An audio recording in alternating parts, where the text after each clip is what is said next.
কইতা গ্রাম তো হইছে সব জুম করিস ওই যে জুয়েলে কইছি ওই শটগান আলাদা ও যে বল জুম কর আমি ছাদে আছি হালা করে হাতে শটগান বাইঞ্চো দেখ একটা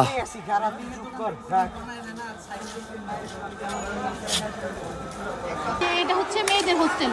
এই যে হোস্টেলের সামনে গ্লাস সব ভেঙে ফেলছে, ওদের সিসি ক্যামেরা সব ভেঙে ফেলছে। এই যে হোস্টেলের এগুলো সব ছাত্রলীগের পোলাপান। স্টুডেন্ট বেড়েছে 50 জন আর ছাত্রলীগের পোলাপান বেড়েছে 300। তার পিছনে পুলিশ, ওদের সবার হাতে বন্দুক। এগুলো সব ছাত্রলীগ, স্টুডেন্ট নাই এখানে। ওরা এই যে হোস্টেলের সামনে গ্লাস